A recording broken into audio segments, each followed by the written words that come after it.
How's that saying go? You can't have it fast, good, and cheap? I don't know, man, maybe you can.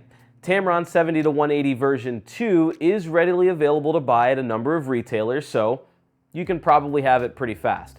It's a great lens and gave me high quality results both photographing a track event and hiking, so I would say it is good.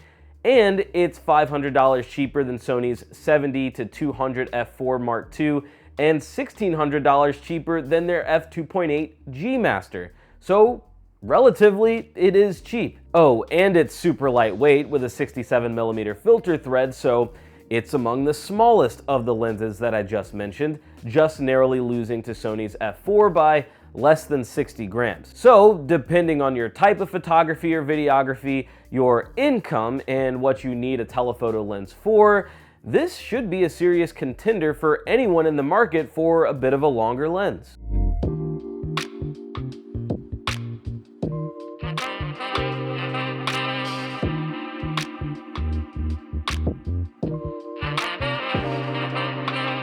Welcome back to the channel, everyone. I'm Chris Hagan, a photographer and video producer in Portland, Oregon, and this turned out to be a great place to test this 70-180 Mark II from Tamron. I took it out to the track to photograph the Rose City Mile, a great event hosted by the Rose City Track Club. I'll link their website below if you're a runner in the area and want to check them out. I also grabbed a few video clips to test out the stabilization, since this lens does have Tamron's vibration compensation or concentration. Either way, helps with image stabilization. I also took this lens out on a hike in the Columbia River Gorge. We'll get into the experiences of all of that, of course, but before we do, a quick reminder. If you're finding this video helpful at all along the way and think it could help others, hit that like button below to let YouTube know that this is what the people need. And while you're clicking around down there, feel free to subscribe to the channel as well for gear reviews, photo and video tips and opinions, and a whole lot more. So first of all, what does this lens hang its hat on? I think a couple of things, but what can't be overlooked is size. If you watched my review of Sony's 70-200 f4 Mark II, which I have linked in the description, my biggest takeaway was how compact, light, and well balanced it was. Lots of modern lenses are very good, but weight, among other things, can be a deterrent for using some of them. And once again, with this Tamron 70-180, we have a light lens coming in at 855 grams. That's only 20 grams more than Sigma's 24-70 art lens, the Mark I version. For a telephoto lens with a constant f2.8 aperture, that's outstanding and a testament to how far technology's come over the last decade. For reference, Sony's 70-200 G Master Mark I, the f2.8 version, released in 2016 and came in at 1,483 grams. It's a hefty lens that I never really enjoyed using. So if you're wondering whether you should go with that lens or this Tamron, stick around to see my experience, but also maybe check out some direct comparisons, because from what I've seen, the Tamron is optically on par with that one, if not better. So yeah, size is great. Light and a 67mm filter thread, which is quite common, meaning you may already have some filters that fit this lens as well. Unfortunately, this lens does have an external zoom, so the barrel extends outward, affecting the balance just a little, but it was manageable. And to be fair, Sony's f4 Mark II also has an external zoom, which indicates it's probably a necessary evil to keep the size down on these newer lenses. To give it the same test that I gave the 70-200 f4, I carried it on the Peak Design capture clip attached to a diaper bag this time, because that's how I roll now. And over the course of a 3-ish mile hike with moderate elevation, I had no problems. And I bring this up because in my opinion, carrying a telephoto zoom on a hike is just straight up fun. I'm all about candid shots of friends and family, and the looks you get with the compression of a telephoto lens, especially if you are in more of an open setting with mountains in the background or something like that, it's just really cool. These days, I am perfectly content just bringing my X100 out, but if you are going to carry a full frame camera instead, or in this case, alongside your compact camera, make it something unique. And when you have something that's not too taxing on the back because of weight, that's even better. Moving on though to the meat of this lens, we've got to talk about the most likely use case, which would be probably events and sports. And in my opinion, this is where we start to make some tough decisions. For events, especially indoor events, I just think you're going to be much happier with a constant f2.8 lens. If you want sharp photos while keeping your ISO down, you need as much light as you can get. So immediately, this 70-180 from Tamron, being a full stop of light brighter than the 70-200 f4 from Sony, gets the nod from me if you are an event shooter. However, if you're shooting sports and you have enough light, you've got to ask yourself a few additional questions. First, how many frames per second do you need? If you're gonna pair this lens with something like Sony's A1 or A9 series cameras, you're not gonna be able to take full advantage of their capabilities. Sony caps the third-party lenses at 15 frames per second.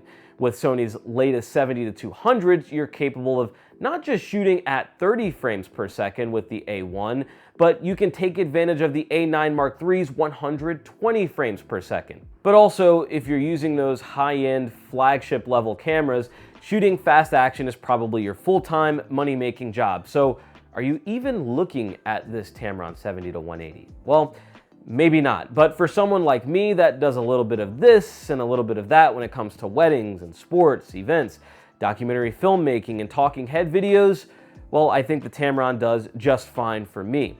I don't shoot a ton of action sports right now, and when I have, the A7 IV and its 10 frames per second have done me well.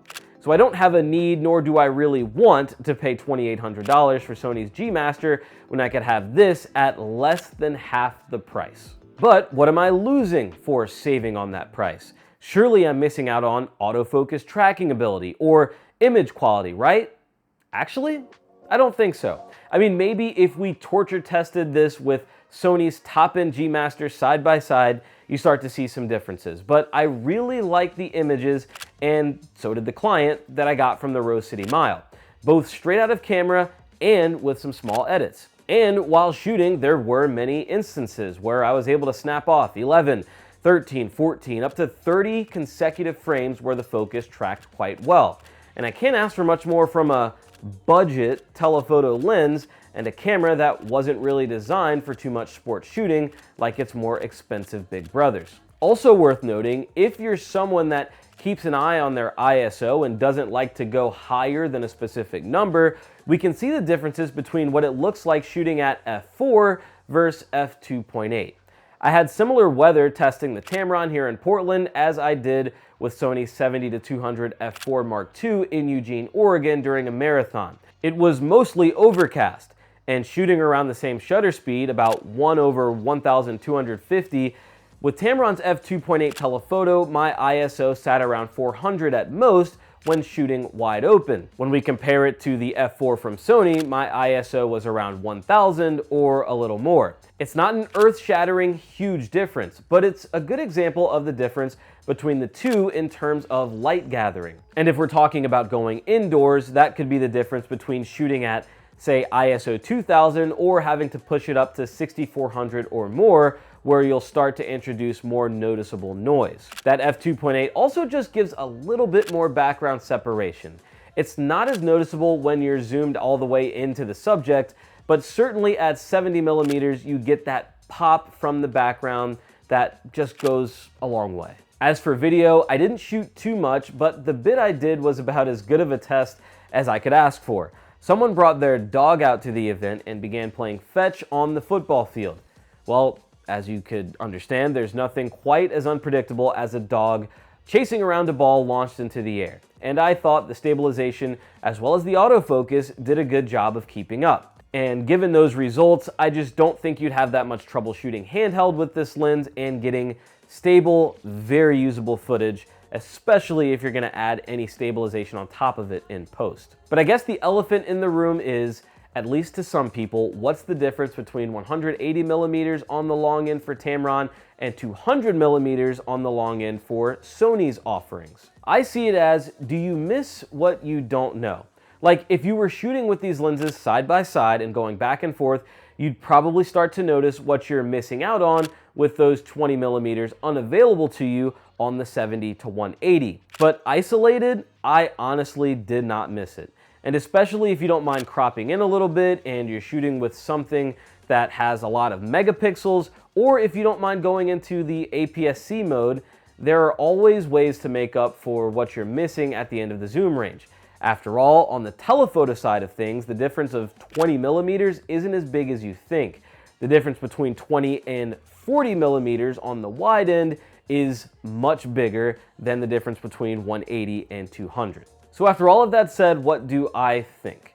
Well, similar to my takeaways with Sony's 70-200 f4 Mark II, I think this lens has a place among specific groups. If you're a hobbyist or someone who just needs a telephoto lens for sports every now and then and doesn't need the high frame rates, this is perfect for you, both performance and price-wise. If you're a wedding videographer and want a telephoto zoom that will probably only be used once or twice a night for the ceremony and toast at the reception, this is a great option to save money and get an f2.8 aperture that can hang with the big boys. Sony's 70-200 f2.8 G Master Mark II is the best telephoto lens that I've ever used. If money were no object, it is completely a no-brainer. But money is often an object, and if you're looking to get the best bang for your buck, it's hard not to seriously consider this 70-180 from Tamron a junior G Master. Thanks so much for watching, guys, and by the way, if getting a good deal and saving some money on gear is your thing, you should subscribe to the channel because the next lens I'm checking out is no stranger to the bargain bin, but also surprisingly fun. I'll see you in that video in the not too distant future.